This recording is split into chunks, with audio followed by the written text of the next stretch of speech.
এটা কীভাবে দরজা আঁকবেন, প্রথমে রেক্ট্যাঙ্গেল কমান্ডে যাবেন, রেক্ট্যাঙ্গেল কমান্ডে গিয়ে দরজার সাইজটা দিয়ে দিবেন। আমি 3/7 আঁকলাম। এরপরে আমাদের লিখে ডবল এন্টার দিয়ে আমরা অফসেট নিব, অফসেট নিয়ে 2 ইঞ্চি। এরপরে 5 ইঞ্চি অফসেট নিব, আমরা 5 লিখে এন্টারটা দিব।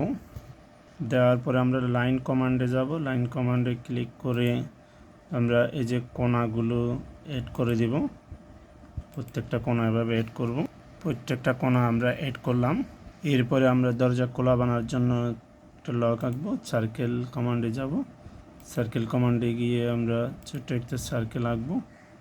ছোট্ট সার্কেল অঙ্কন করার পরে এরপরে আমরা 2 ইঞ্চি মতো একটা লাইন আঁকবো, 10 ইঞ্চি মতো একটা লাইন আঁকবো।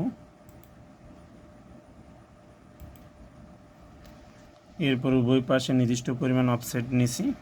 লাইনটা আমরা ডিলিট করব, ডিলিট অপশনে গিয়ে আমরা ট্রিম করব, টিআর লিখে এন্টার। এরপরে আমরা ট্রিম করে এই অংশগুলো কেটে দিব। এরপরে অ্যাপ লিখে আমরা পিলেট কমান্ড দিব, অ্যাপ লিখে এন্টার। আমরা লাইন দুইটা সিলেক্ট করলে কিন্তু আমাদের পিলেট হয়ে যাবে, যে পিলেট হয়ে গেল।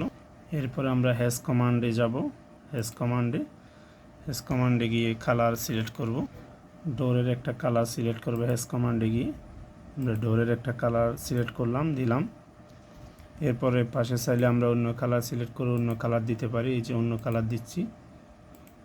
কালার দেওয়া বিভিন্ন কালার দিয়ে কিন্তু আমরা এরকম একটা দরজা অঙ্কন করতে পারি। আসসালামু আলাইকুম।